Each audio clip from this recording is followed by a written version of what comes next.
girl, I know you think it's a game, but it is absolutely not, okay? This is the energy supplement from Just Move Supplements. That's right. It's damn near all gone, girl. And that's because I had to get that energy up so I can complete the workout, so I can give y'all this body, this transformation, get into it, okay? And I'm done working out now, so that's why we're moving on to the protein shake. Oh yes, it's already in there, girl. It's already made right here. This is the mixture of the banana pudding, the chocolate cake, and the buttercream cupcake. And you really want to be fancy, you can go ahead and add that blueberry muffin if that's what you want to do, girl. But for me, it's these three right here, okay? You put that with some almond milk, you mix it all up in honey, okay? Your muscles have gained life, new energy, agility. Get into it, okay? Just Move Supplements. Thank you very much. Hold up, Chief. Okay, don't forget about that TLC NutriBurst to get that multivitamin probably, because we all need a little extra. And child, if you want that sea moss that go down smooth, don't come up rough, okay? Get into the TLC Nautica sea moss. Yes, get that from me. And child, if your stomach hurt and you need to move some things around so you can be free, okay, go ahead and get that ISOT down below in the description box. Get it all from me. Come on in, come on in, come on in, not come on in, not come. Sorry, y'all know I'm weird, whatever. Hey everybody, what's up? It's your girl BondyBlue. So let's go ahead. Hey everybody, what's up? It's your girl BondyBlue. Okay, follow me on Instagram and let's get into the video, right? Yeah. What it is? What's up? Them guys broke up. Oh yeah. What's going on, everybody? It's your girl BondyBlue. I'm back for another live recap. Okay, and I decided to do 2 in 1 because I don't have time today to leave and come back. Girl, that cannot be in the schedule for this day.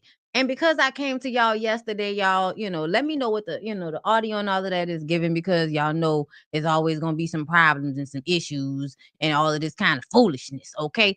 Just all kinds of shenanigans. And I don't have time for that. Okay. So hopefully this video, I didn't reset stuff. I didn't unplugged and then waited for 10 seconds and came back and plugged it back in. Child, I have done my work as much as I can in this situation. I've done my best. Now, I can't wait to get into the shows with you guys. I hope y'all having a good Monday.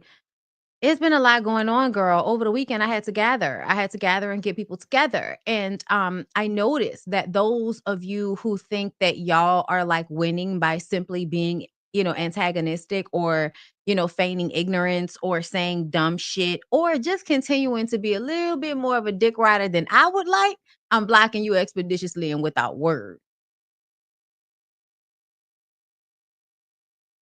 Without pause, just as I did there.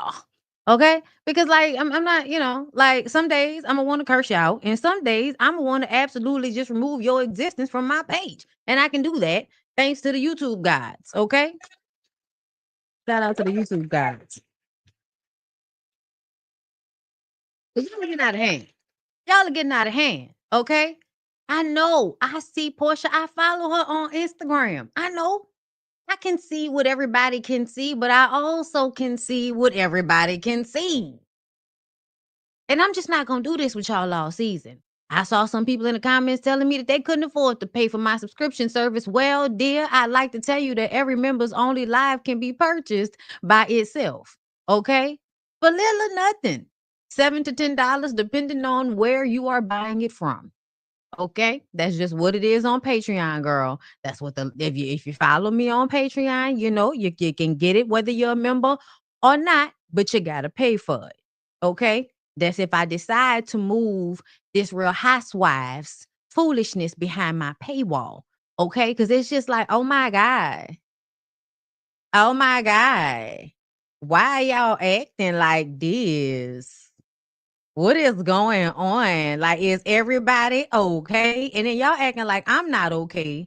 I saw somebody comment and say that that I hate Porsha. I was like, I never said that. I first of all, hate is a very strong word. I hate certain aspects of people. I hate certain traits. You know what I'm saying? I don't hate people. That's weird. Okay? That's very, very weird that you would even think that. I don't like how some of you weird motherfuckers act. That's what I hate. How some of you weird ass motherfuckers act behind people. That's what I don't like. And I'm about to start calling y'all like Porsha Trumpers or something like that. Cause y'all act like the Trumpers. Y'all act like y'all are in a cult or something. Like it is very, very weird the way y'all are responding about Porsha. Like it's episode 2.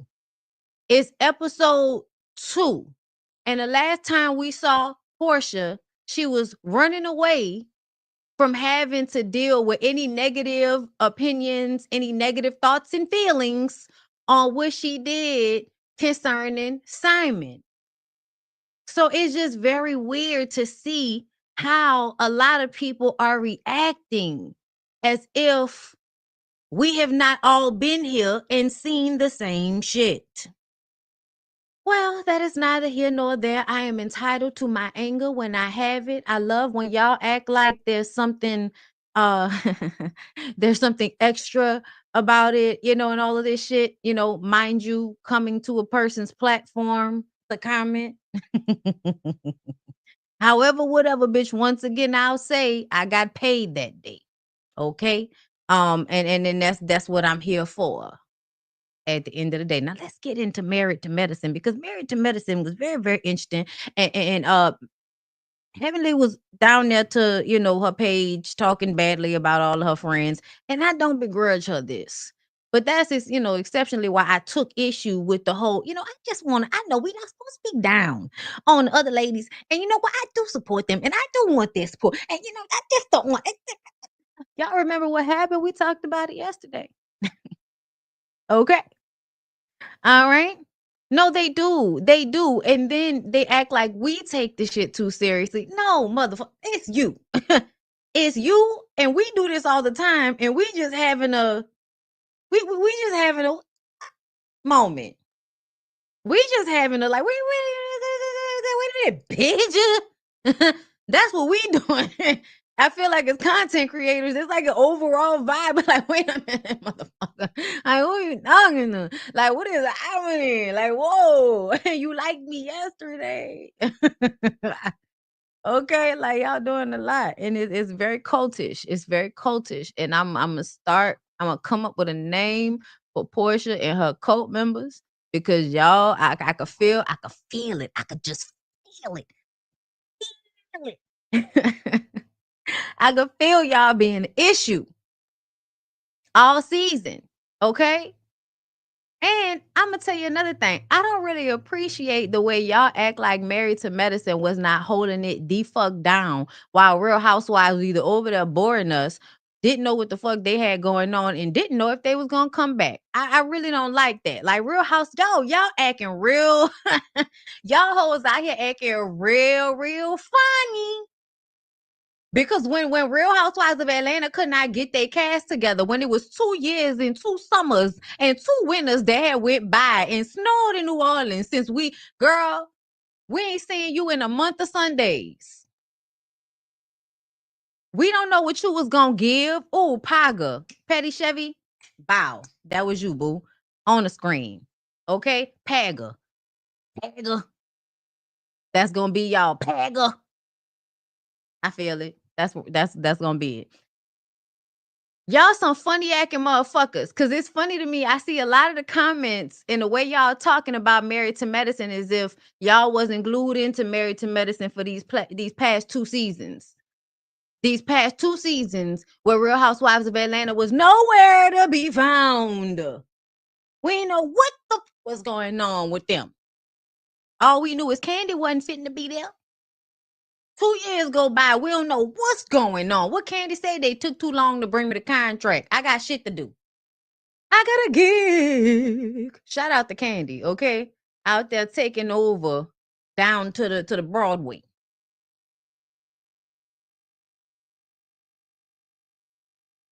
Porsha's Pets, Paga. It's about to be. Oh my God. Y'all. Married to medicine. What can I say? Toya puts together a really good party. I do appreciate the effort that the women put in. I am totally taken aback by the Kinsey-ness of Simone's dress. I have to bring that up. I also, I don't know. I didn't like Contessa's hair.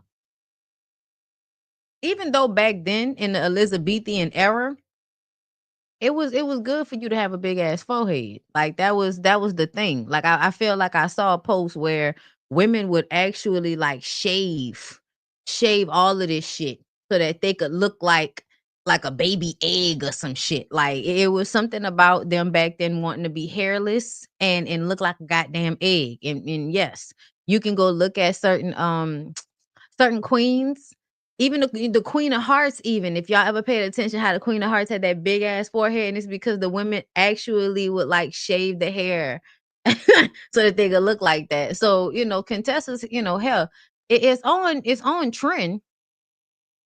Some of the hairstyles they on trend. But I'm very much bothered by by Simone. Why is her so bright? My God. Okay, Lord have mercy. I actually love what LaTisha has going on. I think LaTisha, like all of the little stones in her hair. I love the pattern of her dress. Somebody that would really look good in old clothes. Okay, somebody that would really, really look good in a old style of cloth. Okay, with an old ass nigga. Oh my God. Okay. So Greg and Letitia conversation, when they went to lunch, it's so cringeworthy. It's so cringeworthy. And I'm gonna tell you why it's cringeworthy. Because I feel like both of them want to be on the show. And both of them are acting like it doesn't matter if they are on the show or not. It's like, come on, bruh.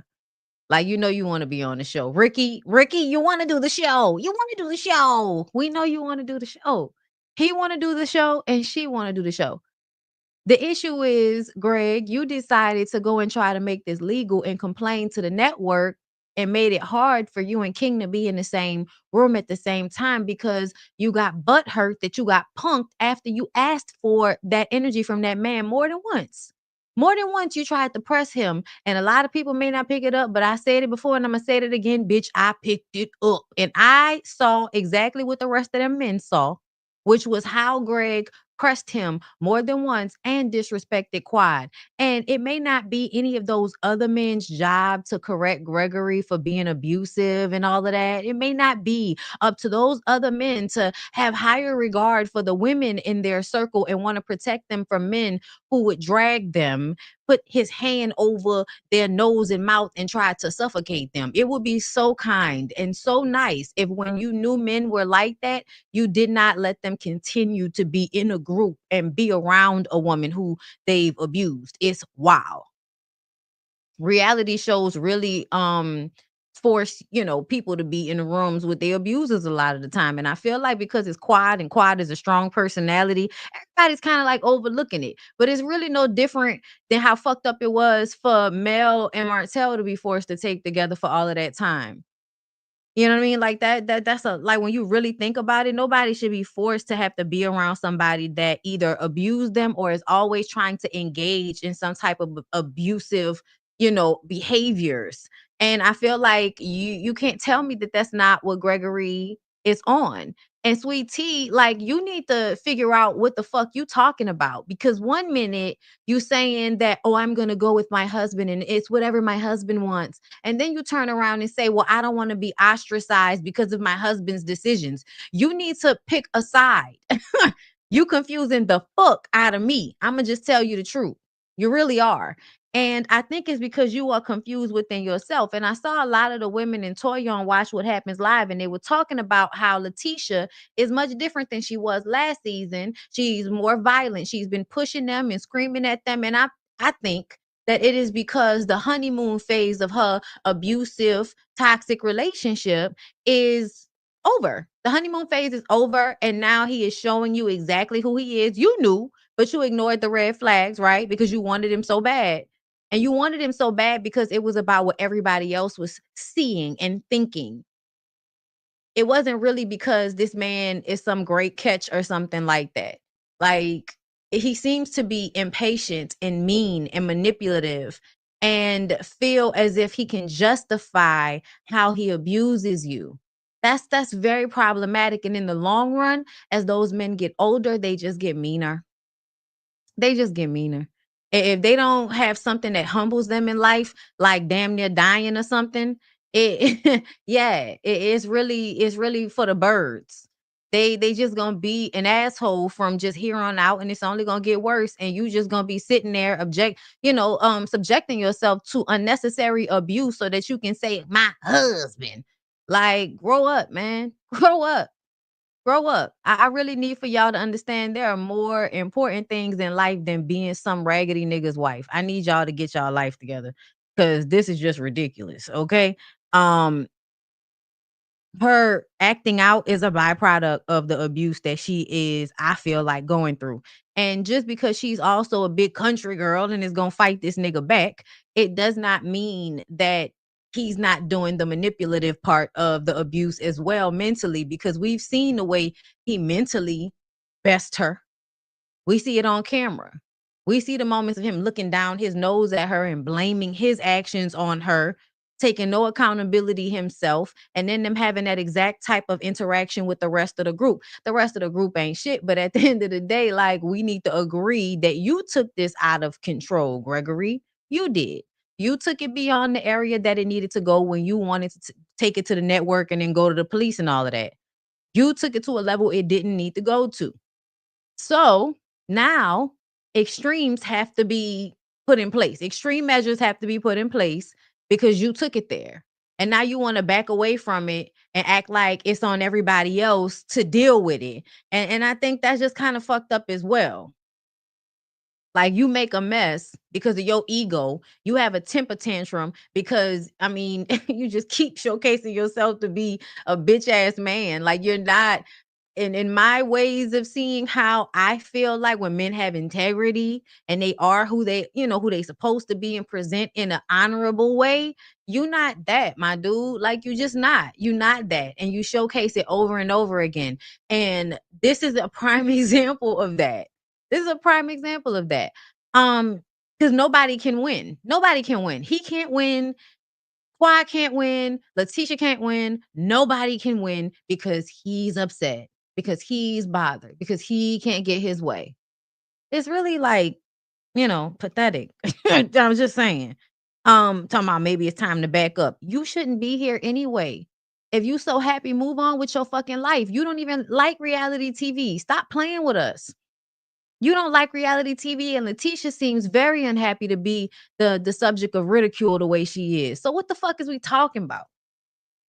Like, get off the show.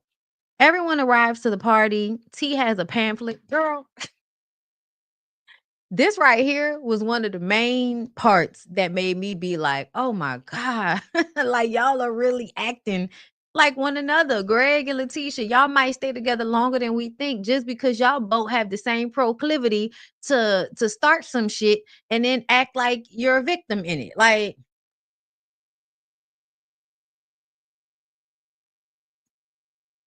I'm trying to understand. This pamphlet by Lady Truella, the way she was reading it to everybody as if she did not write it or chat GPT it, the way she, with so much effort, she put so much effort into that. And I just kind of feel like, girl, that's. And you keep proving to be the goofy lame bitch I called you at the beginning of the season. And everybody, not everybody, but some of y'all got upset with me and felt like I was all fucked up and wrong. And I'm like, but she does these very goofy, lame ass, cringeworthy things. And this is what I'm talking about. This is what I'm talking about. Not Jamie wrote it. Oh my God. I know she thought that was, cute, but it fell flat. And it didn't have the desired effect because Jackie knows that her husband's hands are all over other women. She knows her husband is not to be trusted. So at this point, you ain't doing shit telling me. You can't focus on nothing that's going on with you. So you're going to write a long ass pamphlet about how Heavenly is mean, Jackie getting cheated on, and everybody is obsessed with Quad in her new relationship. Girl, is it because you feel like they not obsessed with you in your relationship anymore? Is it because the novelty of you being a new girl and a new wife there to push Quad to the side is over and done with? Now that the women have realized that was stupid from the very beginning to be trying to ice that lady out because she divorced an abusive doctor. Married is present in past tense. I could divorce the nigga and still have been married to medicine. That's what the show is called. Do you see it here on the screen? So to me, I feel like they've always treated Quad less than. It's that elitist, we're doctors, y'all aren't, God complex bullshit that they all be going through from time to time. And if that's how they want to treat somebody that they need to some respect, that they have needed, like it's not like Quad is the only person that can do it. But to be very clear, I think they understand they need Quad on this platform because if not, you saw how tired we were with constantly seeing them argue with Heavenly and Heavenly apologizing and do the shit all over again to the point that now we just got to understand that the lady gonna say what she want to say and then people gonna let her do it. Like it's just, like it is what it is at this point. Ain't no point in continuing to be mad about it. But Sweet Tea in that pamphlet, I'm sorry, that was lame to me. And it didn't have the desired effect. And then they kicked you out the fucking party. Like, bitch, that shit was embarrassing. Everybody could, and then she was like, I want to stay. I want to stay at the party. Girl, you're getting kicked out. Toya said, well, that's so sad. That's very sad that you want to stay and you can't. And it's time for you to go. I was so I was so through, bro. I was so through. They played, and then people were like, I'm sorry, you have to go. I'm so sorry. I'm so sorry. You made it this way. You made it this way. Yes, you did. Yes, you did. Okay. Lord have mercy. When I tell y'all I was laughing my ass off, I was laughing my ass off because I was like, not you putting in all of that effort only for you to get kicked out the party before they do the entrance, before they had the announcer come in and do the entrance. Okay, in the introductions of all of the couples of Married to Medicine. And can I say that I absolutely did love Dr. Heavenly's old Queen Charlotte look. And I was wondering, did anybody check Eugene about the fact that Queen Charlotte was in fact a real biracial German queen who married King Henry the 17th, I believe. One of them King Henry niggas, like one of the, English king, she married and it was based off of a biracial woman. Charlotte is absolutely a real queen.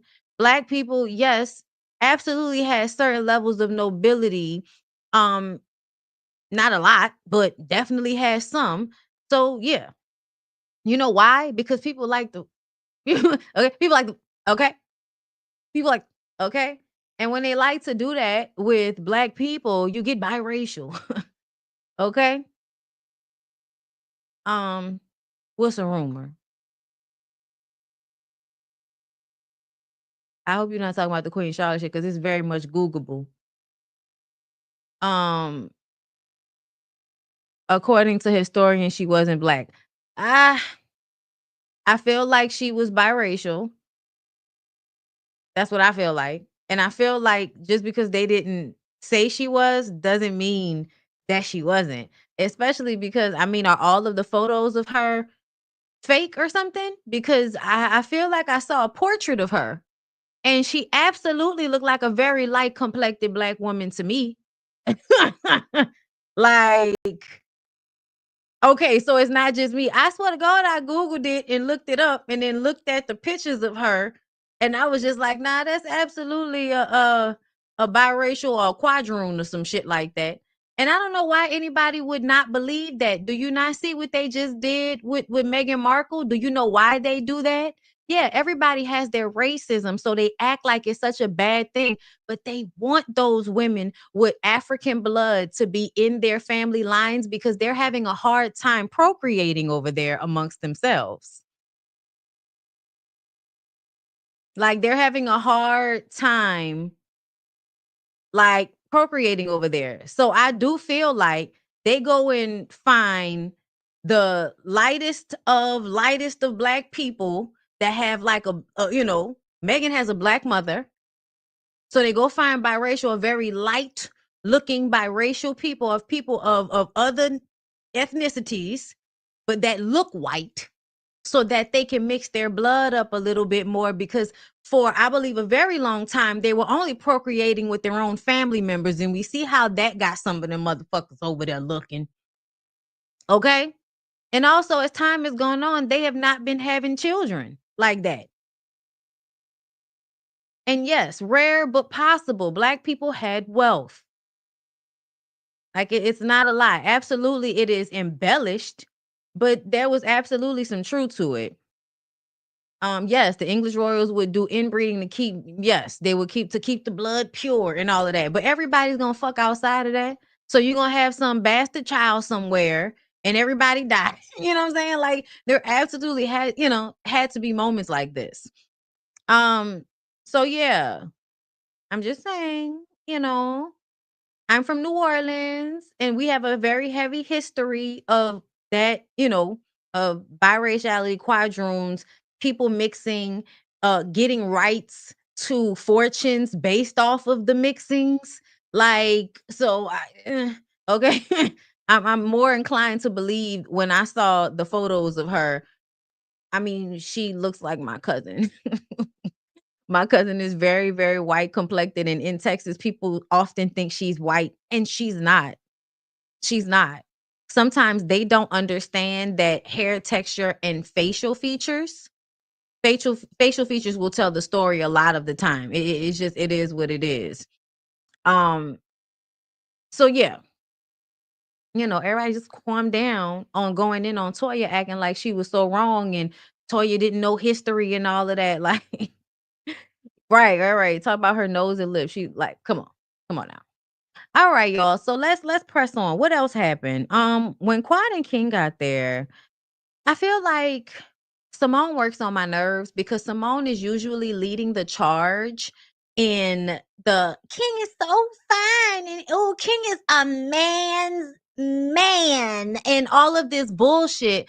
But then you the first one to turn around and say that he was also at fault because he took the bait. I think it was so funny how when they were trying to hem Quad up, they were quick to try to balance out what before they felt like was not Quad's fault at all, what Dr. Gregory and King had going on. She wasn't even over there.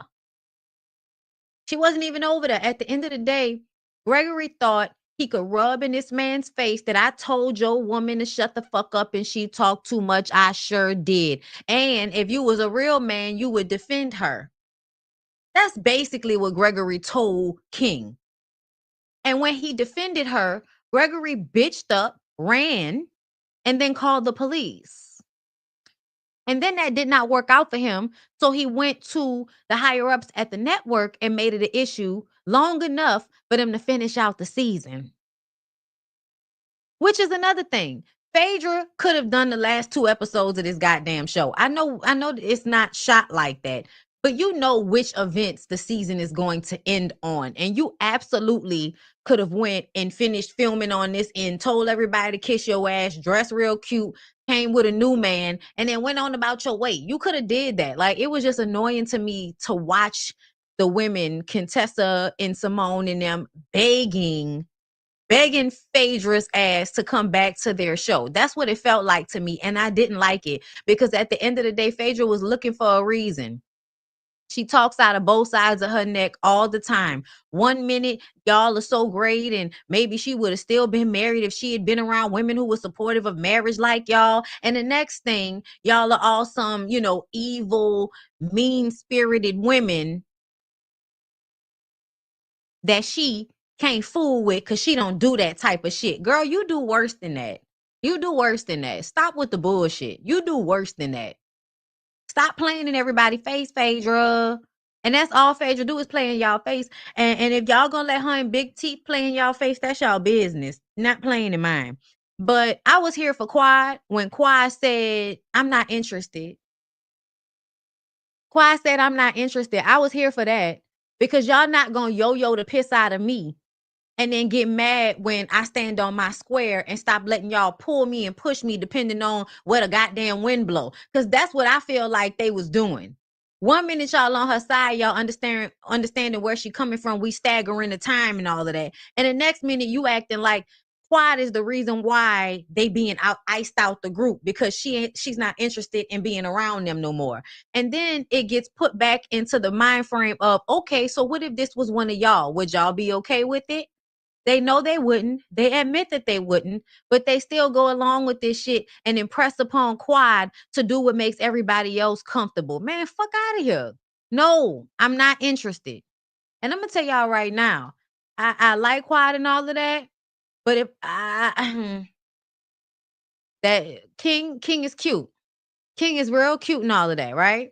He real cute and all of that, right? But I would very much still be careful.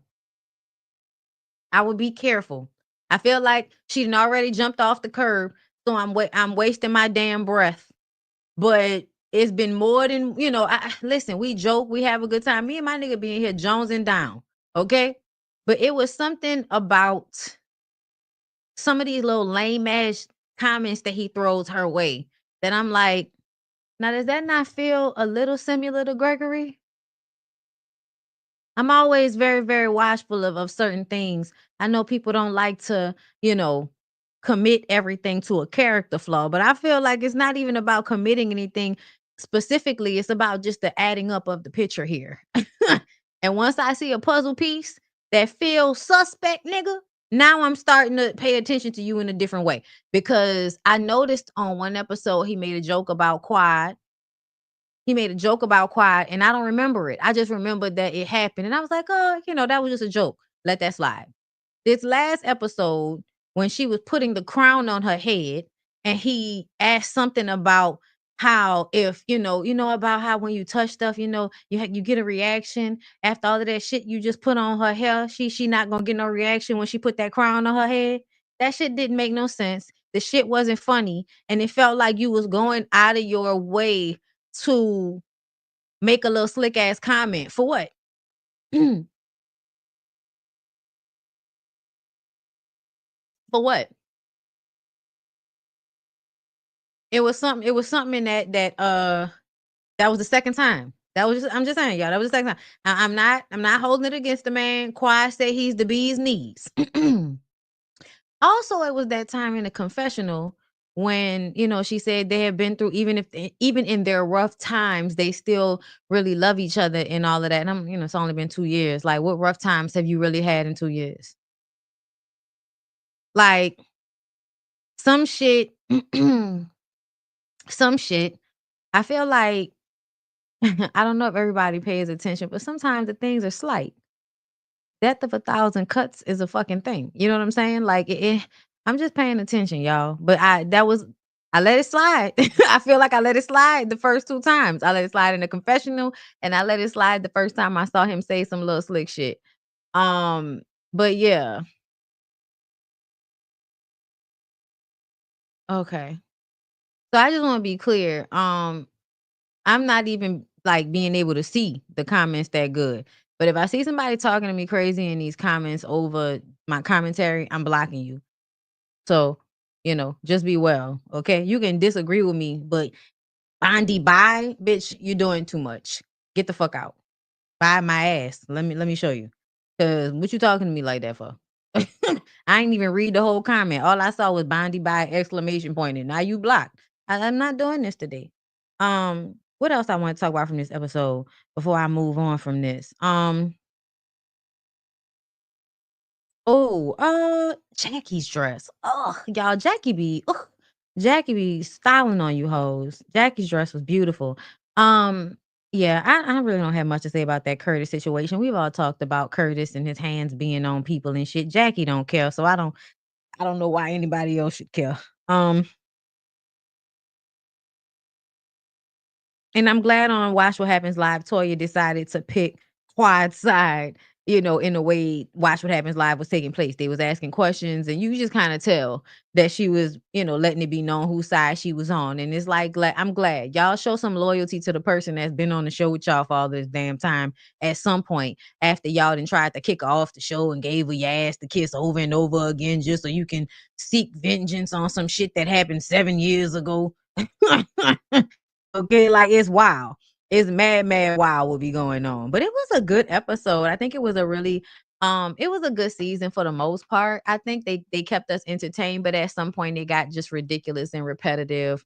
I also feel like I don't like that they were hiding the shit that Sweet Tea was doing. Apparently Sweet Tea was like really violent with people this season, like pushing people and all of that. Toya said that as well. And I'm mad that they hid it, and I want to know why. I'm mad that they hid it, and I want to know why, because essentially I feel like I need y'all to show the full, you know what I'm saying? I need y'all to show the full scope of the situation and stop trying to give people good edits and let people be good and bad, because that's what people are. One moment they in the right in a situation and the next they not. It is what it is. Especially on a reality show, that's the rhythm of this. Mimi, thank you. She should be mad at who LaTisha mad at Mimi. She should be mad at Mimi. She should. Because Mimi talking about, oh, here come Messy 1 and Messy 2. I was just like, oh shit, what happened to protecting your covenant and all of that? See, I hate when people do this, because they do this on reality shows all the time. You pretend to be friends with somebody to get on a reality show, or they enter you into the show by way of a person. So now we're thinking that y'all are connected more than y'all really are. And then as soon as the person gets in the group, if they can do something to prove that they're, in with the largest part of the group, they will prove themselves by hanging the other person out to dry who they came into the group with. So it's just, they do it all the time, y'all, almost as if it's written in a script for them to do that at this point. But also human behavior doesn't vary as much as everybody would like to believe it does. Okay. Janie White, thank you for the super chat. Did you see where Sweet Tea interested that Toya's tooth was yellow? Oh yeah. I saw that. I was wondering who she was talking about when she said that. Girl, listen, it be lame. It be whack. It be lame and it be whack. Okay, like I got a yellow tooth and you got a molly, like, bitch, what the fuck? Like, oh well, like we could you you rib me, I rib you. One fish, two fish, red fish, blue fish, nigga, that paddywhack, bitch. Like, oh well. Like they wilding out on this show right now, y'all. But I thought that was very interesting how that all played out. But again, it was a good episode, good season. I'm very much looking forward to seeing the reunion show. Okay. So we're going to take a quick little break. Do me a favor, like the video, support my channel. Do that. Anywhere you go, give it on. Anywhere you said, anywhere.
right, let's get into the Real Housewives of Atlanta. Okay. So first impressions, it was good. It was good. I'm gonna tell you why it was good. It was good because we got to see the other girls' lives. Hold up. It was good because we got to see the other girls' lives, right? We got to see Angela and her husband and her kids. We got to see more of her personality and the type of woman she is. She has her own financial consultant firm, and she also does real estate. She bought a whole bunch of houses and she's renovating them. So she's currently stressed out in her house about that. And also her and Charles Oakley. So they're both strong personalities. Charles Oakley seems like one of those really good foundational black men, girl. You know what I'm saying? They had a good job, Savannah girl, good benefits. They take care of themselves. They cook. They clean, child. They do what's good for the household. It's a good man, Savannah girl. Yes, but he would talk to you crazy. He would talk to you crazy, bitch. Like you really gonna have to work on yourself. Cause the nigga would talk to you crazy. And don't talk about it if you like him a little bit of brown liquor. Mr. Charles Oakley very much reminds me of my pa. Okay. So I was just like, okay, I can see how when I said that I could tell she be tiring, he be tiring her ass out. That's what I meant. Because she says they went to therapy and the therapist had to make her realize that, even though she was trying to change him, she has her issues too. And I'm like, I don't know what person feels like they don't have their own issues to work on in a dynamic of any relationship. Like, I don't know what type of delusional person you have to be for that. But I also feel like that's some bullshit. Like, almost like, girl, you can't do nothing about this man being an asshole. So if you're going to stay with him, you might as well just work on yourself and not even worry about him. That's, girl, throw your hands up. The therapist said, girl, there's nothing anybody can do. Okay. You either going to stay with him or you going to let him go. And when women weigh their options when it comes to that, they look at all of those things I just named off with those types of men. They do all of those good things. The one thing they do though, it will pick at you. It will pick at you. And if you're not a strong personality type of woman, it will fuck with your self-esteem to be with a man like Charles Oakley, because they will say little slick mean shit to you that will, again, 1,000 cuts. But very, very interesting storyline nonetheless. Now that I've said that, like you said, one of the ladies in the comments, I was reading them. Okay, the lady in the comments right now said some shit about how we could talk about pinch noses and all of that, and it's all fair game, it's all childish. Yes, but some of it is more true. I didn't see Toya's yellow tooth. I did not see Toya's yellow tooth. I'm not saying it wasn't there. I'm just saying it wasn't as noticeable to me as the mole between LaTisha's eyes or the pinched nose on Angela Oakley and on Brittany Edie. That's why we could not tell the difference in their faces exactly. Like, I'm not gonna lie, y'all. In the very first scene of this episode, and we're gonna discuss it, don't get me wrong. But I want to go through like the main things and then we can go back to that.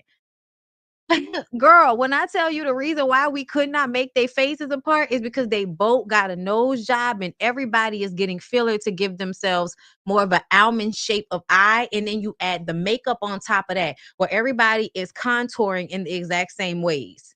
Everybody's contouring their face in the exact same way. And so that's the reason why those two women who we're not familiar with, when we were seeing them, I could not tell the difference of which one was which when they was on the sofa. He was like, Angela. I was like, was that Angela? I thought that was Brittany who was talking. Like, bitch, what I tell you, you cannot figure it out. And also, California Cutie, you saying you don't like Angela's voice, it's nasally. I was like, was that Angela or was that Brittany? Because I thought that was Brittany whose voice sounded like that the entire time she was talking. Girl, it annoyed me. It was very noticeable. So again, I respect what you said. Some of the things, you know what I'm saying? Like, it's all, it's all superficial. It's all childish shit. Okay. We all do it though. It's fine. But damn, man. Like, what's going on here? What's going on? I can't. I can't. Y'all, I wish that we couldn't hear it and see it. You taking over too many of my senses with this shit in order for me to be able to ignore it. You know what I mean? Like, I want to, the stuff that you notice about people, you just ignore it. You don't say it all the time, but God, you know what I'm saying? Like, it's so hard because they sound like this. They sound like this. Like, so when Toya called people Lil Kim, this is what she meant. This is what she meant. This is what she meant, y'all. Okay. But I liked Angela's storyline. Then Brittany's, we got to see more of Brittany's life. I'ma just tell y'all right now. When we was on OLFP, I was drinking my wine, and when I get inklings, my opinions be strong, right? Like, that's my personality, bitch. But I can always walk it back and say I was wrong if I was wrong. I ain't ready to say that yet. I ain't ready to say that yet. I was watching Brittany Edie and her man, and when that lady said, "I love you," and that nigga said, "That's important," I was dying. I don't know, like, maybe by the time you get to taping a reality show, these men be so aggravated with these fucking women. Like, I was, I was like, why this man acting like he don't even like this lady? He just like, yeah, I gotta not be on my phone while we watching a movie. Yeah, bitch. Oh, your mama coming over here. Oh, you gonna have a baby? Yeah, right, bitch. Whenever, yeah, okay, yeah, you gonna have a baby? Yeah, all right, whatever then, bitch. Okay. We just throw the baby upside the wall and see if it sticks. Like, what the fuck was going on? I'm sorry, y'all. That man was acting like he don't like that lady. I don't know. It's only episode 2, bitch. I'm trying not to jump off the curb. But it was absolutely given either she worked on my nerves real bad before this scene, or I just don't like her in general. And I just want to remind you that sometimes, and what we talk about, over on the TikTok and everything, sometimes is that sometimes men really just don't like the women they with. They just don't like you. You know what I'm saying? Like, it is very, very, it's very real that people be married to each other and don't like each other. So I don't know yet, girl. It's feeling like maybe, I don't know, but in the scene, he ain't like you. But she's saying she want to have a baby and shit. And I'm like, oh, all right, well, I guess we'll see that, along the way. What else? What else? Drew. Wait, no, Shamia. The scene, this is what we're gonna like about Shamia, right? Because we have been begging for y'all to give us a real friend group. We have been begging for y'all to give us somebody with a real story that's going on with a real life, not somebody that's pretending and renting for a reality show. Okay. So Shamia is, I feel like, the real deal. However, Shamia is a people pleaser, and Shamia is in a toxic long-term friendship with Porsha. I don't know what happened in Shamia's childhood in order for her to be the personality that will smile and laugh and goof through everything in order to prove to somebody that everything's okay. But she does that at such a heightened level. I'm starting to feel like it's to cover something up. Also, the defensiveness behind Porsha is another thing that kind of feels like we're gonna have to deal with this all season. At some point, you're gonna have to let her deal with this on her own because this is her mess. This is her mess to clean up, Shamia. It's not yours. Um, and you're going to drag yourself down fighting so desperately to defend somebody that they got it. They manipulative enough. They got it. They really don't need all of this help. I almost feel like Shamia is trained well because Porsha has probably come to her so many times complaining about slights that were never there, just so that she can be a victim and Shamia can be sorry and do whatever it is that manipulative ass Porsha wants her to do. Something makes me feel like that's been their dynamic because Shamia is always defending her in ways that seem completely unnecessary and almost as if you're going out of your way to do it. And it's as if you have been in some type of abusive cycle with her to the point that you done got your ass beat proverbially. about not defending her, not being on her side, even at times when you probably were, or you just called her out on something or said that you didn't like that she did something, it would then be flipped as if you're not supportive. So now you have to be extra supportive every time we see you, and it has something to do with Porsha. And she did that on Watch What Happens Live. And she also did a lot of you know what I'm saying? She did a lot of you know what I'm saying? She did a lot of that. And it's cool because she is a bubbly personality, but it just it doesn't feel genuine all the time. Sometimes it feels like it's extra because it's hiding something, and I'm just gonna be paying attention. That's all. That's all. Um, but Shamia going to talk to Shadina, her surrogate. I had no idea. Well, I think I did know, but you know how I know so much stuff. You know, so much information gets filtered in. You got to forget some shit, and I had forgotten about Shamia's surrogate being diagnosed with breast cancer. Y'all, I didn't know that it happened during the pregnancy. So apparently, Shadina, who was Candy's surrogate, and she was Shamia's surrogate, was pregnant with Shiloh and found out she had breast cancer and had to, have the baby, by C-section, and then had to do a mastectomy and double mastectomy. And, she got her new breast and everything. But that's wild. And there was a feeling of maybe getting the cancer gestationally from being pregnant. And then that would add a lot of, shame and guilt onto Shamia, or even feeling like the baby's sicknesses and issues was Shadina's fault when it really wasn't. The cancer probably caused issues in utero with the baby's growth, which is why, also the baby was premature. So, you know what I'm saying? Like, it's a very difficult situation. But to see, excuse me, y'all, to see Shamia show up with the flowers and just show love to her, it was very nice to see. And then Shamia shared, and this is another thing, that really endeared me, and I'm sure everybody else watching this, Shamia talking about having an ectopic pregnancy and going through 7 rounds of IVF. Because people will feel like, oh, Shiloh being sick, that's your fault. You should have had your baby regularly.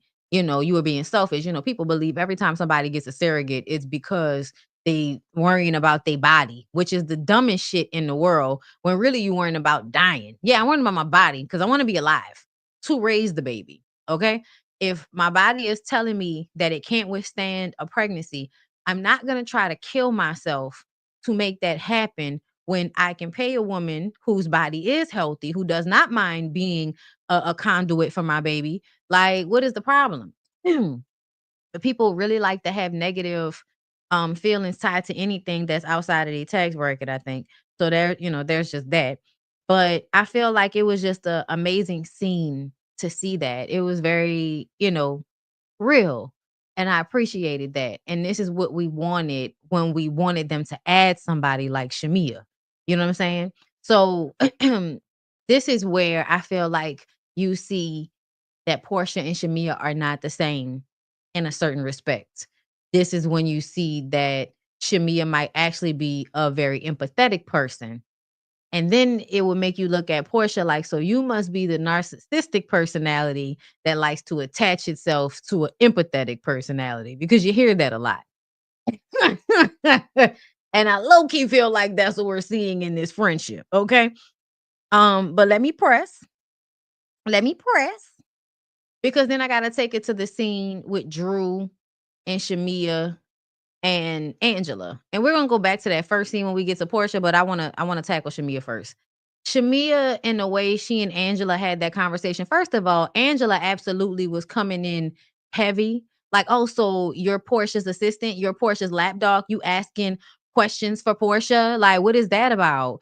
And low key, I'm not bothered by it, because nobody needs to feel like they getting ganged up on by Porsha and Shamia. So I like the fact that Angela was there to have Drew's back, so that Drew was not defending herself just in that moment by herself. But I also felt like you weren't being very supportive in the scene. I specifically remember you pointing out that when she said that uh, um that Dennis had been a savior and all of that bullshit that she said, putting 20 on 10 to piss Porsha off. Oh, we gonna get to it. But when she said that shit, Angela was like, that doesn't sound right, Drew. Like, come on, chill out, bitch. Like, you was doing a little bit too much with Shamia in the scene. And I like the way Shamia just like, girl, whatever, shut it down and just left after that and just let it be whatever it was. I'm not about to argue with you about this shit. But however, I don't like that y'all perceive Drew's quietness as Drew being scared of Porsha.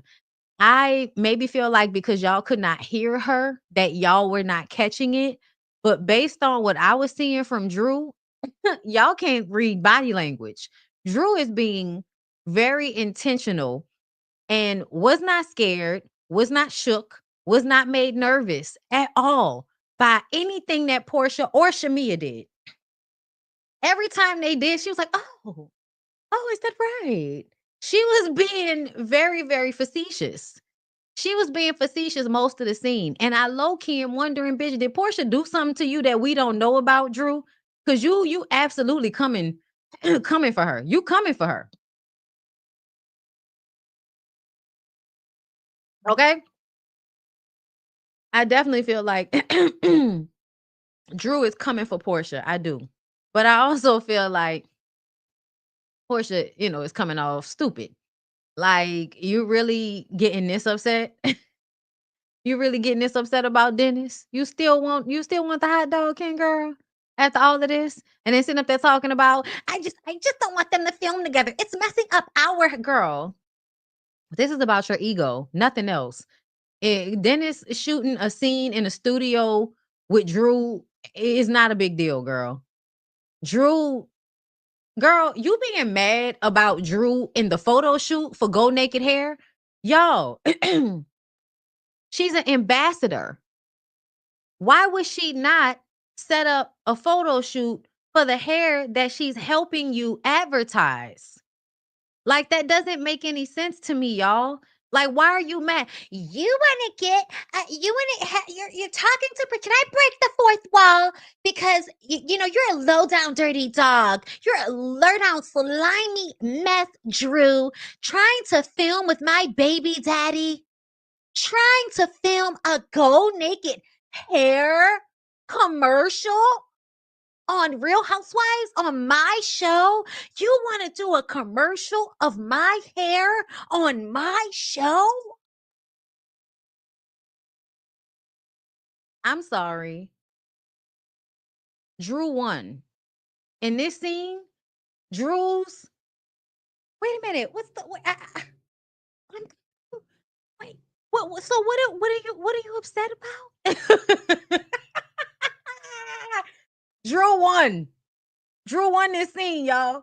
Drew won this battle. I'm very, very sorry. If y'all thought something else happened in this scene, if y'all thought that Drew got checked and Drew was so quiet, I was like, I don't know why all of y'all completely missed Drew's energy towards Porsha in the scene. Which was, I had a feeling you would be upset. I had a feeling you might be mad, but I really don't give a shit. And Dennis said that he asked for your permission. He may or may not have, but I really don't give a shit. That's what it's given. And it's given also, yeah, girl, you not even advertising Go Naked Hair as good as you could do. So since I'm an ambassador, I'm going to show you how to do it. That's absolutely what is given. It's very much given that. But I don't think that Drew wants Dennis, but I do think that Drew wants to piss Porsha off. I do. And I also feel like Porsha is projecting because this is how shame and guilt work with people that like to act like they have no shame or no guilt about shit. Right? And this is a part of my issue with Porsha, okay? The fact that when she did the shit with Dennis Daddy, she kind of rubbed it in everybody's face. Like, not kind of. She flaunted it in everybody's face, y'all. Everybody. That's what Dennis said. Dennis said, bitch, my feelings was hurt too. That's the reason why he went over there to do music with Drew in the first place. He knew he didn't have to fuck Drew to piss Porsha off. They both know that they did not actually have to have a sexual relationship to piss Porsha off. All they had to do was work together. First of all, Porsha thought she could sing. She's always thought she can sing. She cannot. Drew can actually sing. Okay? And also, like, you know, at the end of the day, you pissed on his leg when you had a baby with the hot dog king. You was mad he didn't marry you. That's why you wanted to nanny boo boo him and marry Simon's lying, scheming, scamming ass. But it was always about getting back at Dennis because Dennis didn't want to marry you. Dennis shouldn't marry you. He don't want to get married. Dennis wants to be the forever bachelor so he can deal with this woman, deal with that woman, and they never gonna be in court fighting him about his motherfucking business. I don't begrudge him. I think Dennis is being smart because why the fuck would a man that obviously likes to move around a lot, why would he get married? So he can pretend not to cheat on you for 2 years? Girl, go to hell. Like, no, I very much feel like Porsha is pissed off because her ego is bruised. Her ego is bruised. And I think she feels no shame and guilt about what she did with the whole Fallon and Simon situation in front of us. But the way she is scared somebody is going to do it to her is what I'm seeing here with her and Drew. And Drew knows that. So Drew is kind of like, like that's what it's given to me. But to me, I feel like Porsha is projecting because she's scared that somebody's gonna do the same type of grimy shit to her that she did to Fallon. Like it is what it is. And it's not even just Fallon, y'all. It- girl, when Porsha said that she knew Simon was her person because he read her book and all of the things men had did to her. If you actually go and read that book like I did, I didn't even finish the book because I just could not sit through the rest of that bullshit. But I read half of that damn book. And when I tell y'all, Porsha was full of shit and victimizing herself in every single instance. And y'all know how I go up for women. And y'all know how I feel like protect women and believe women. Not all the time, but more than likely. More than likely. You should probably believe a baby. That's just how I go. All right. Everything is a case by case basis with me though at the end of the day, but I pay attention to percentages and how shit really be going overall in the world. And y'all try to act like certain things aren't a fact because they hurt your fucking feelings. That's what that's what y'all be out here trying to do. Okay. And at large, men physically and mentally and emotionally get over and harm women more often than women doing it to men. It doesn't matter how much y'all try to balance it out. Okay. So that's the person that I am. Please understand when I read her fucking book, I'm reading it like this bitch is crazy. This bitch is crazy. Like it's just like, and I'm gonna repost the playlist for y'all because I read it on YouTube and posted it for y'all. So I'm gonna repost the playlist later on today for y'all. But I'm telling y'all, she was so full of shit in that book. Like Porsha was okay with R. Kelly and them locking her in a room because she wanted so badly to be a singer. Do you know how delusional you have to be in order for you not to be a good singer at all? But you believe so heavily that somebody thought you was a good singer that it got you locked into a fucking dungeon? Like, think about that. Think about how her delusion always ends up getting her fucked up. Y'all don't see it? Y'all don't see it? Because to me, I feel like her, I don't give a fuck, man. You know, I don't give a fuck. I don't care. I don't care if it's a bad situation. I don't care. Like it keeps then hitting you in the ass and making you care. Because you didn't give a fuck about how Simon was for real until he was dragging your ass through court and social media. Like, you see how that worked out? You didn't care about the fact that you couldn't really sing. So you was dumb enough to believe that you was going to see R. Kelly because you could really sing.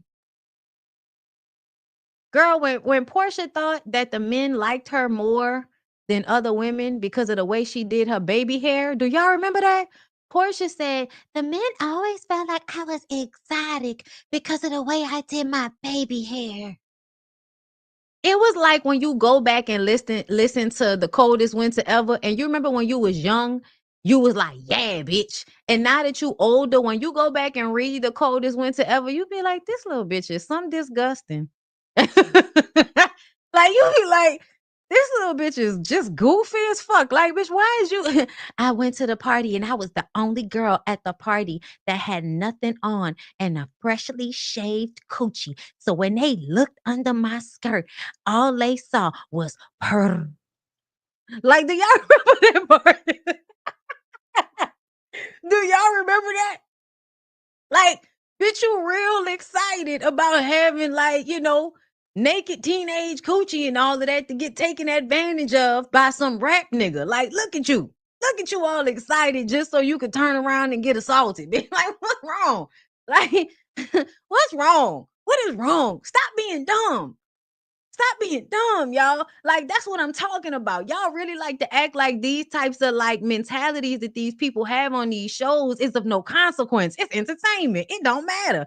But then I see that same shit in the comments under the Shade Room post. And then I hear it when y'all have conversations on these podcasts about what y'all life is like and how y'all feel about this, and that. So I'm trying to understand how it's all for entertainment. What I see it being translated in real life, online, at work, in movies, in television.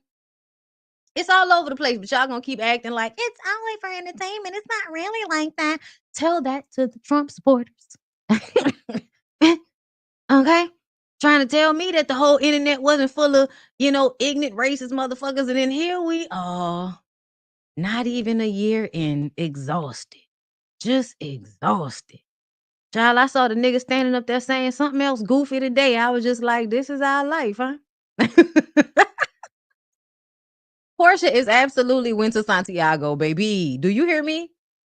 Do you hear me? Yes, Katrina, it was the book. It was the show and it was the book. I'm sorry, y'all, but that's the shit that really blew me. Like, that's the shit that really convinced me that she wasn't right in the head, y'all. It was the book that she came out with, so it was her own words. And then it was the way she showed up on that reality show, y'all. Like, that's when I started realizing that, man, Porsha is not okay. Porsha is not okay. Like, oh my God. So Porsha and Kenya scene was so dope, right? They both look good. Oh my God, they both look so beautiful. It was this very beautiful restaurant outdoor scene. Like, it was very much giving classy base. We got money and we don't have shit to do in the middle of the day. So let's go have a real nice lunch somewhere, bitch. I loved it. It was beautiful. Like, I love their outfits. Like, it was just a really nice scene. I liked it. And I like them talking about everything because Kenya is able to listen to Porsha, but then also kind of be like still slightly shady, but not enough for Porsha to feel slighted just to get its, Kenya's personality. And if not, it's gonna be a boring ass scene. If for nothing, Porsha understands how we have to have push and pull in these shows. Unless she don't feel like talking about something, and then she gonna shut the shit down. Because as y'all know, rules don't really work for Porsha. Porsha got rules for everybody else, but she don't have to have those same rules. That's how Porsha thinks, okay? But the scene was really good. They talked about, you know, I cannot believe that Drew is trying to film with Dennis behind my back. And then the photo shoot, oh my God. Like, nobody really understands like what all of this is about. But they just go along with it, right? And then they get to Simon and we get new tea, right? We get the tea about her being the fifth wife because the fourth marriage was fake or some shit. Not the fourth, but one of the marriages was fake, but it was actually the fifth woman he had had some type of marriage ceremony with. And then we found out that she still had cameras in the house and she went to Diane's house and got a notification and he was bringing women. Not one woman. She said women. I was like, what was they about to do? Was they about to tug and pull on him for a couple of hours? Shout out to Erica De Niro. Oh my God. Somebody get to see Alice. You should have been watching. The nigga might have had a heart attack. Okay. They robbed him and stole shit out the house. But that's how she knew, you know what I'm saying? Like, oh my God, I did not know about all of this. And then she told us they went to the airport one time and, all of these police came and it was so scary. I didn't know what was going on. And he told me that when he was younger, he was in a stolen car and you can't have nothing on your green card. And I just was like, oh my God, I didn't know about any of this scamming, skip, scam, scamming shit. And then I filed for divorce, and then he was down to the house with women. Oh my God, I didn't know this was who he was. I'm just so taken aback. Yo, cut it the fuck out. Cut it out. Porsha didn't care. All of the signs were there, girl. Porsha didn't care. Oh, I forgot to talk about Kelly. Kelly was also in an abusive situation, y'all. We talked to her, and her life doesn't really make that much sense right now, right? She got one good restaurant. Her husband closed one of the other businesses, one of the other restaurants, the first one she had, and stole $500,000 from her. He also used to beat her ass. She was hiding in the closet and calling the police on him and shit. So yeah, that was her life, and now she's trying to rush a new restaurant in 1 month. It's giving weird, okay? And like, what's going on, girl? Like, take a deep breath. It's all right. Relax, relate, release. Okay. Use some of that money to get you some help, some nannies that can pick your kids up to and from school sometimes, so you don't have to be so stressed out. Because you got money. We saw you buy 17, gifts for your daughter, a few, and most of what we saw was designer bags. I don't know what all of the gifts were. But that's absolutely given. You got the ends to get you somebody that can help you pick the kids up from school and shit. Okay. But yeah, I definitely want to get more into her situation. But I saw a picture of her ex-husband on the internet, y'all. Let me see if I can pull it up for y'all. Because when I tell y'all, I was just like, oh yeah, y'all, I'm sorry. But sometimes I feel like when men are with women they know are more attractive than them, they treat the women like shit.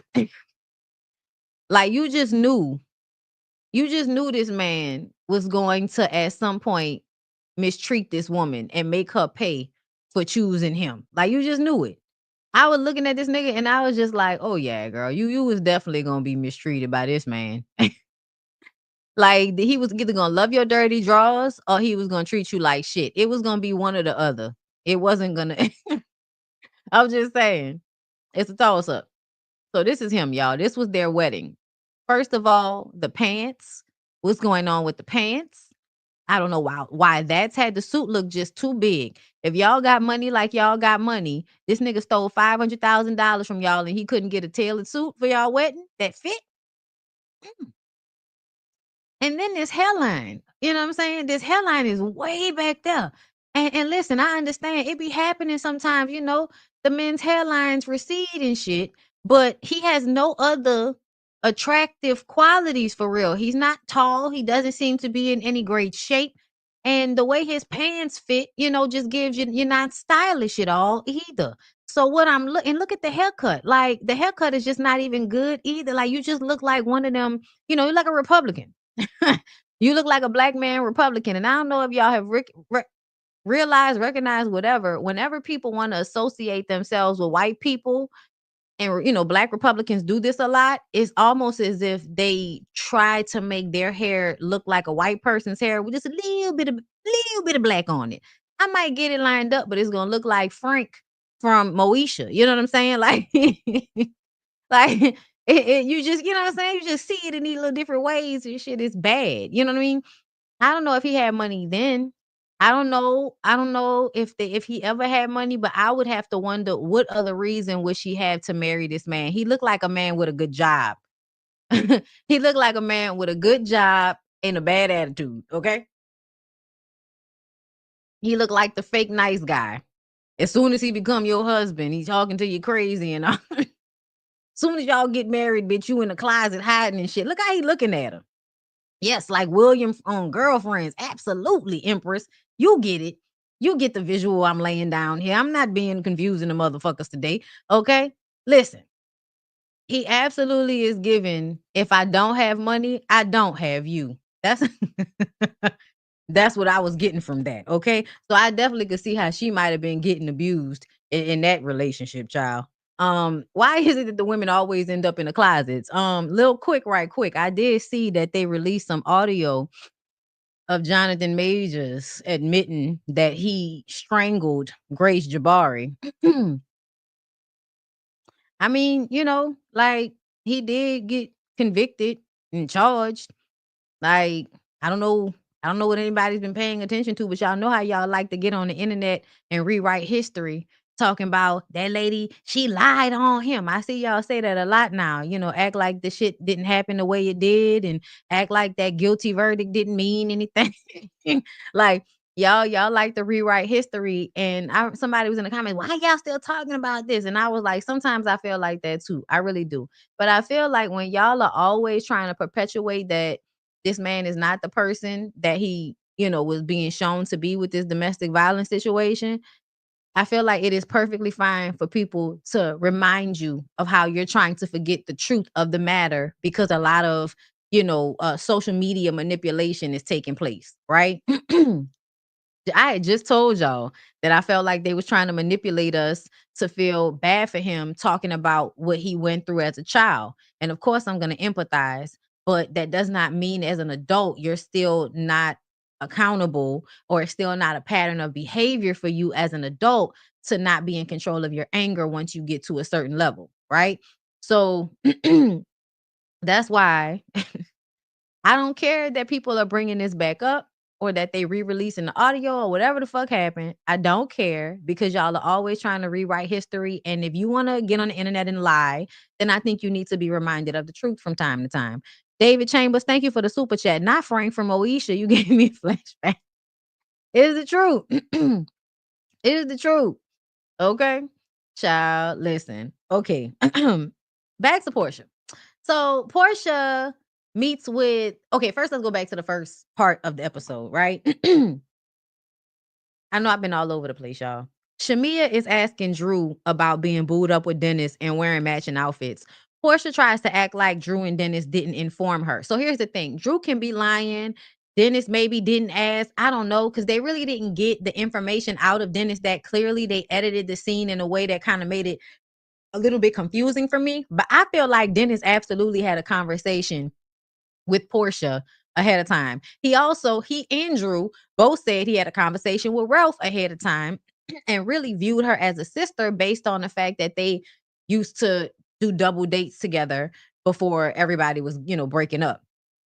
So I feel like she absolutely knew that they were working together and she didn't care that they were working together per se. But bringing it on the show and now basically Portia's life being Drew's storyline is giving single black female. Do y'all remember when I told y'all that Drew gives I am doing the best acting job of Portia's reality star persona? Remember I told y'all that? That's what it feels like she's doing. It absolutely feels like you're trying to take certain things from Porsha, even with still having your own shit going on with Ralph, because that was all very good, girl. And back when these hoes wasn't giving nothing, you were absolutely giving Drew, with your situation with Ralph. So we know that that's real for you. But what I am recognizing now is you trying to basically single black female Portia's life a little bit. And because she already did it to somebody else, it doesn't matter. I think the fact that Drew is in movies and television for real, like in scripted content, I think she understands this is the role she has to play for this season. Because if anybody's paying attention, they will look at the season and they will be like, okay, what do people want to see? Portia's coming back. People want to see Porsha be held accountable. Whether some of y'all are fanatics of hers or not, most people wanting to see Porsha be held accountable for how she tried to skate on what happened, right?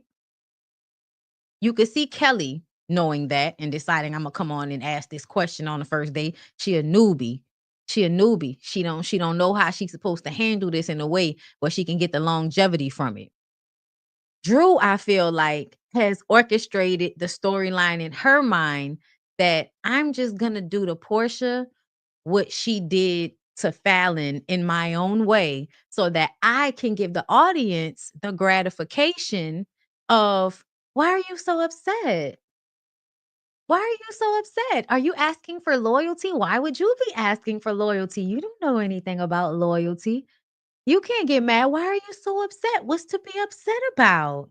Like, I'm clocking it, and Drew is very smart. Because I feel like Drew might get a lot of leg out of the way she is going to present herself this season. And I don't even think it's personal. It's not.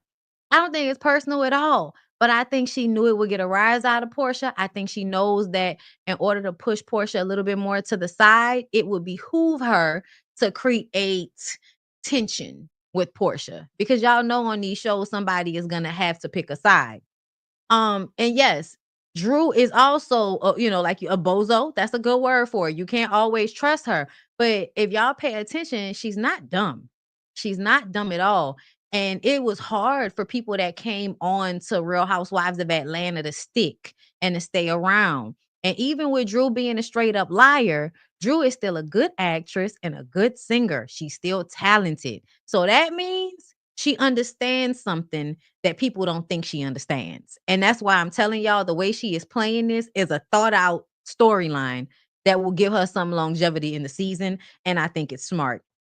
And I don't think it's personal, but it does give the audience we get to see Porsha in this very hypocritical state, because y'all can't tell me that wasn't the most hypocritical shit you ever heard watching Porsha with all her fucking baby hair swirled around her face, talking about Drew is low down, dirty, and grimy and slimy and all of that shit. Girl, the hypocrisy of that was fucking astounding. Okay. And also, I did love when they jumped in the pool at Shamia's party and had the phone party. I love the fact that Shamia is a fun girl and you can have a good time with her. I love that about her as well. So fast forward to the end of the episode, and Porsha and Dennis go have a play date with Pilar, and they're playing and having a good time. And when he gets there, of course, she wants to have this conversation that you my baby daddy, we family, you're not supposed to be filming with no other woman. Doesn't make any sense. You knew I was working with her. We have to promote the album.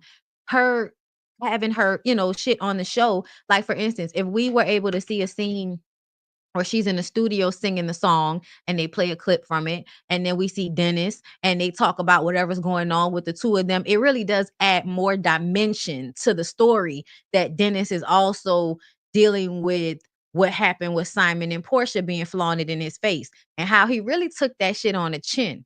I low key will always give Dennis kind of like his pat on the back, because he's a player ass dude, bro. Like I can fuck with it sometimes. Like, ain't nobody's always cool, okay? But I can pay attention to the type of role that Dennis plays. I'm a play ass dude. I'm not about to be too pressed behind nothing. And at the most, I'm gonna keep it cut and dry with you. And then I'm gonna be behind my word and do what I said I was gonna do. But it is what it is when it comes to certain shit.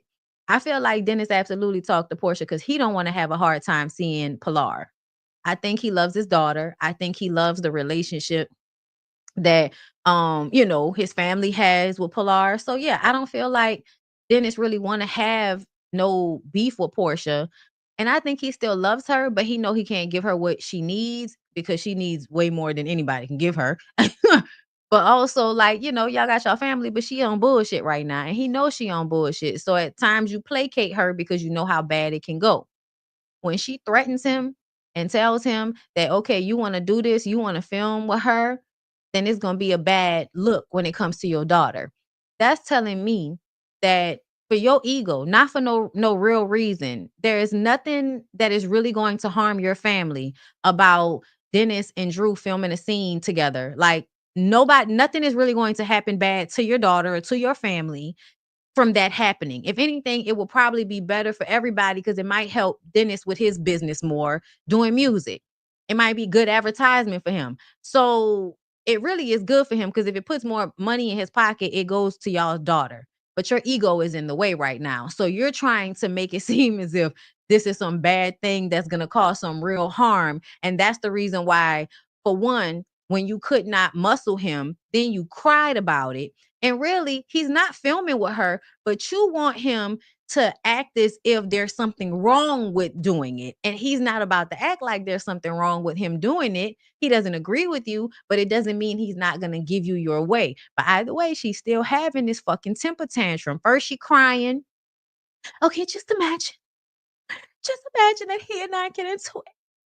And he's able to then come to my platform and speak on what happened between us on my platform. And I'm just like, girl, Get the fuck out of here. If y'all don't have an issue, why are you getting upset about the possibility of y'all having an issue and then him coming on the show to spray you, when at the end of the day, all he got to do is spray you on the fucking blogs. All Dennis got to do is spray you on the internet. It will get to the blogs, and then one of the girls will mention it on the show. Nobody has to actually film with him. You know what I'm saying? Nobody, no work really has to be put into that, Porsha. If he really wanted to spray you on your platform, it could be done without him even having to be there, if that was the case. So you're really just full of shit right now. And crying was bullshit. They get in a car, and when they get in a car, she's like, see, if you're going to be filming with anybody, it's going to be a motherfucking problem. I'm just letting you know. Y'all see how that shit switched up so quick? 1 minute you crying because you can't get your way. Woe is me. I'm a victim. But that didn't work. And so now you mad and you threatening motherfuckers. And then on the back end say, I can only count on myself. I can only count on myself. And that's how what? You supposed to pull sympathy from him? Because then he going to be like, no, P, you not just dependent on yourself. And she's not. She's not just dependent on herself. She's never just been dependent on herself. That's some bullshit. So the way she was able to flip that shit, I'm telling y'all right now, she is a textbook narc. Okay? Textbook. It is not, girl. It's not gonna be good, girl. It's not gonna be good at all. Okay? And I feel like she threatening him, and she is grimy, so I don't put it past her, but I feel like it wouldn't be advantageous to her in order for her to try to keep Pilar away from him. Like, I don't think that would be a easy thing for her. So yeah, we'll just see how it all plays out. But I didn't like Shamia going at Drew on behalf of Porsha in this way. I really didn't, because I know that's your homegirl and everything, but you like this close to being a fucking, you this close to being a part of the blame for that situation with Simon and Fallon. Low key, the way you and your husband all of a sudden became, buddies with them and was hanging with them and all of that, and the way you was love wins and recording them getting rings and all of that. Like, it very much seems like as a wife, you were helping a side chick replace somebody's wife. Like, and y'all, I'm gonna tell y'all again, because people really, have me misconstrued when it comes to this stealing dinner shit.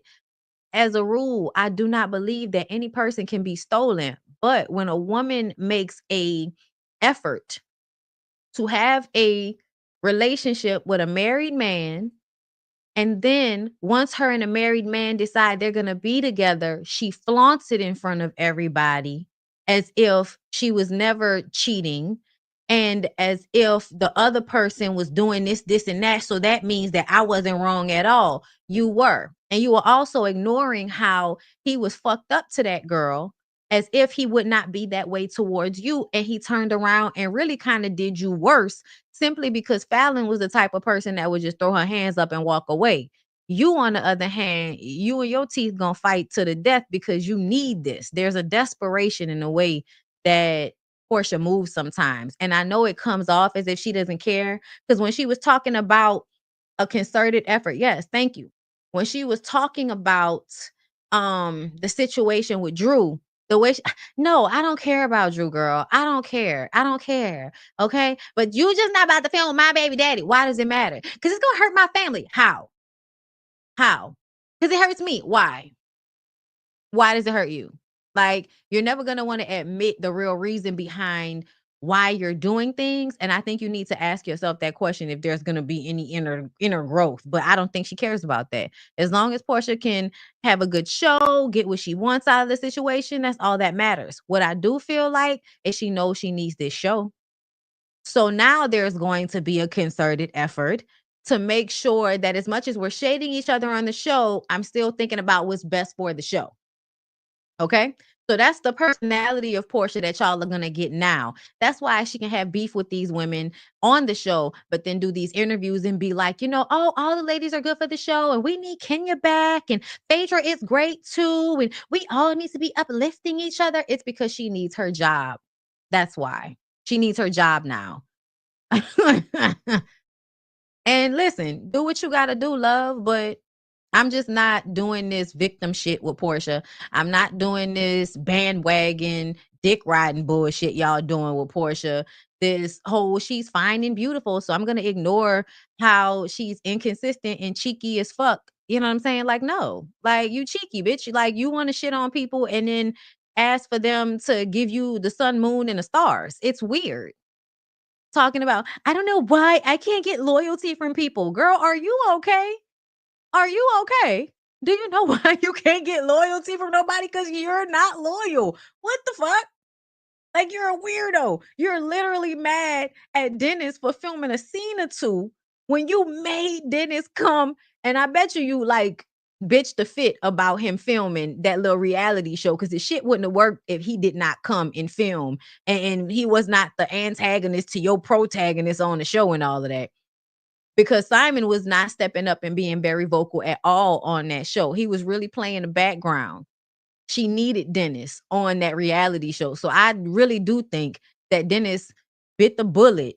And that's why I say like being a player. I think as a man, like it was, I know this is good for our family. It's good for my business. It's good for hers.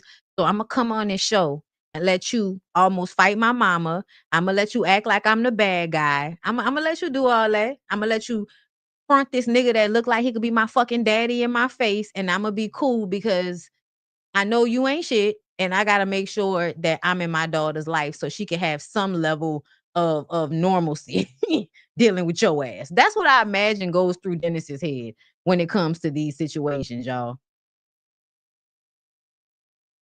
Okay. Oh yeah, she definitely always needed her job, child. But right now it's very present now that she can't live in uh Dennis daddy's la la land of I have money, but I really don't. Okay. This is about to be a mess, y'all. This whole show is about to be a mess, but I feel like it's going to be good. I think we have some good bones going on here. I'm really not sure like what Cynthia's place is exactly. I'm glad that she's there cuz I always want my girl to get her check when she need it.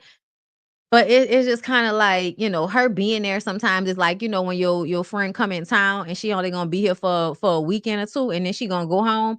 That's how I feel about Cynthia during the show. So there is something like there's a connection that needs to happen. I also feel like it's because they're trying to act as if Kenya wasn't fully a part of the season. So Kenya and Cynthia would have been the connect to all of this. But it's like they're pushing Kenya in the background. And I think they were already doing that as a way to phase in these newer girls. But I don't really like it right now. Like I really would like to see more of Kenya because there needs to be some balancing out a little bit. And I think Kenya provides a certain level of balance. Um, but yeah, that's all I got to say about it, bitch. Let me see what they was talking about on the blogs because everybody was on the blogs. Everybody was on the blogs acting a fool, fucking shit, feeling away. Okay, so first of all, bitch, why is it like this? Why is it like this? Let me share my screen, y'all. Angela, girl, why they like this, y'all? Somebody tweeted, wait, hold up. Angela Oki said, so y'all want me to stand there and take it? Somebody tag Heather DeBrow. It's let's make sure your husband sees this. And oh yeah, because he's the plastic surgeon. Not Terry's work. Maybe he can fix it. So I guess she posted it because she was trying to make Shamia's nose look like hers. Girl, I don't know what's going on. Not this is Terry's work. You should have went for an ethnic rhinoplasty, sister. Like I'm telling y'all can say what y'all want to, but not Terry's work. Maybe he can fix it. Somebody need to fix it, Jesus. I'm glad you know it's not right. I really wish y'all would leave y'all damn noses alone sometimes. You know what I'm saying? Like leave your nose alone, bitch. God damn. Shit. Then here comes Cecil. Let me say, after all the interviews and jabs from the ladies, I'm officially out of the women's business, not trying to fix anything else. I'm riding with my wife. That's the safe thing for you. That's the safe thing for you to do. And you should do that. Okay. Then, okay, I don't know if this was new or old. I think this might have been recent, but to watch Heavenly and Quad going back and forth. Huh? You had security.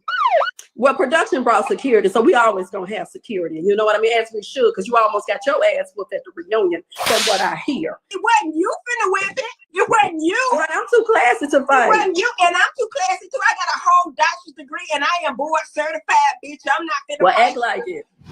I'm board certified. No, I do act like it, bitch. And this is what it act like. When you get it, bitch, then you can tell me what it act like. Bitch, calm down. Now. Let's not do this. I'm not worked up, honey. You've been having a lot of shit to say, but I'm pulling up on your ass tonight. What's up? Wait a minute, what? This my fucking YouTube, bitch. We can do and it. I'm gonna help you out. You didn't get and no I've been helping you out on this. I'm gonna help you out some more. Let me help you out. Y'all subscribe right now and let me tell Quad ass up. Let me watch your energy with me. Be real quick.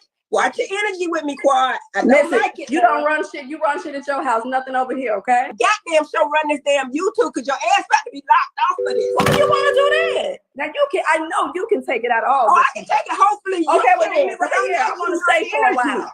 Stay for a while. I ain't gonna be here this goddamn long. You might want to start your own goddamn YouTube. I'm not with a gossip YouTube, but I come on yours. Well then this is what we do. Why are you here then? Because this is what. Because I'm gonna come on yours and fuck it up for a minute. What's up? Well, get you some more views. Let's talk about the looks then, and I look the best, bitch. What? Well, and guess what? You're supposed to think that, huh? Yeah, security. When I tell you, Quad was eating her ass up. Quad was eating her ass up, baby. Okay, that shit was entertaining. Okay, what else did Heavenly say? I did the Quad. I'm indebted to her, and I said it over and over again. I did not think about it. Bringing your ex on, I would have never wanted somebody to bring my ex on.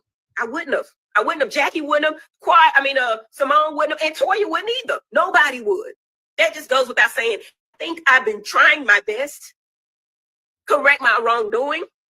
And I'm sorry that, Sweet Tea, you just been a pawn in this whole thing. You just really have been. And I hate to say it, but I will say this. I'm trying not to give y'all too much. I will say this. I will say a king will always protect his queen, no matter what. I don't know what y'all talk about, what y'all saying. A king will always protect his queen. And Damon will always protect Heavenly. Heavenly be wrong as hell. Yes, she do. He does talk to me outside. He's never going to embarrass me in public. He's just not. Y'all do what y'all want to do. And I don't think Eugene does it either. So Montoya does, and Eugene don't correct her in public. I don't see. Now, the only person that I've ever seen that did what I did to Quad, they probably would not stand up for his wife. It's probably Cecil. Cecil is Team Quad. He's has been. But King is going to stand up for Quad. Eugene is going to stand up for Toya. So that's why Cecil said that he was, Team Simone. And I don't even think, I hate that she said it like that, because I don't think that Cecil is really Team Quad. I do think that he has an affection for Quad, but I really think it's about right is right and wrong is wrong in Cecil's eyes. I think he sees that Simone is always having an issue with Quad, and it's not like Quad actually did her anything. You know what I'm saying? So I feel like he just feels like the amount of anger that she may have might be a little bit misdirected. The new dude, Steve, is gonna stand up for Dr. Mimi. He just is, and he said it. He said that you don't play about that one. I don't care what she did. And I think that that's how. I ain't gonna even say older man. I'm saying my man. I'm saying my man. That's how my man think. Like, I know, and Damon looks at it as this reality TV, y'all girls going in on each other. Heavenly might do more or less or worse or better, whatever it is, but he tries to stay out of it. But you ain't gonna never disrespect his wife if you a man. He gonna let the women go because the women have come to him, which I think is stupid. I think it's dumb for a Sweet Tea to come talk to my man. I do. That's just me. I try not to talk to the man, and I said that very from the beginning. But he's never going to disrespect somebody else's wife. That's just embedded in him. And right, wrong, and different, that's how he feels. And that's how I feel. I think the men should stay. And right, wrong, and different, that's how he feels. And that's how I feel. I think the men should stay out of it. If that's the, you know what I mean? And they've been called into it. You know, and I do think that if you got a problem with somebody's wife, go talk to their husband, if you a man. And right, wrong, and different, that's how he feels. And that's how I feel. I think the men should stay out of it. If that's the, you know what I mean? And they've been called into it. You know, and I do think that if you got a problem with somebody's wife, go talk to their husband, if you a man. And right, wrong, and different, that's how he feels. We tired, G&T, breaking T, going too dark. I agree. Simone is low down and aggressive witch. I think Simone is hurting. I don't know where she's hurting at, but I think Simone is hurting. We're all hurting. Aggressive bitch, witch. You said witch, not bitch. Witch. As soon as we get back close to track, here comes Simone whipping and hollering and dogging Quad. I know Simone gonna be pissed that I say this, but I'm gonna say it. I think Porsha was right. I think she was looking for a moment. I really do. I do think that. I think that sometimes she's grasping for straws. And she was looking for a moment. And I think that's what the moment she was. And it hurt Quad to her core when that bitch said, when that young lady said, that doctor said, it's karma what happened to you. That hurt me. Like, I was like, God damn, Simone, really? Like, y'all can say I'm a messy bitch. I am, but I have levels to my mess. If y'all say, okay, I brought sweet tea, in my mind, I wasn't thinking like y'all thinking. I was thinking like, let's say Quad, because I feel like if you got great and sweet tea, they gonna have to have Quad. That was my thought. I wasn't thinking about, okay, bringing her husband back. We tired. All right. I agree. I agree with what Heavenly was saying right there about Simone and what she said, and that's taking it too far. And what the fuck is wrong with you? Like, I really don't understand what Simone's issue is. You know what else? I really wish y'all would Did let what I go. did to I wish y'all would let go of this whack ass argument that y'all always bring up. She's not married to medicine anymore. The show is not really about medicine. If you paid attention, it's about the women and their connection. They don't have to be connected to medicine in order to be friends, in order to have the connection once it's already been put in place. Quad was married. Quad is a part of the group. Quad is on the show. It doesn't make sense to me for you to feel like just because she got divorced, she should no longer be on the show. That doesn't make any sense. That's something you say because you don't like somebody. So you're trying to find a reason to invalidate their existence on the show. But the truth of the matter is, if you were actually being real with yourself, you would recognize that Quad is good for this show. They need her type of energy in comparison with theirs. Like, you saw the way her and Heavenly was going back and forth. That shit is gold. And that's the type of shit that they would have going on in previous seasons.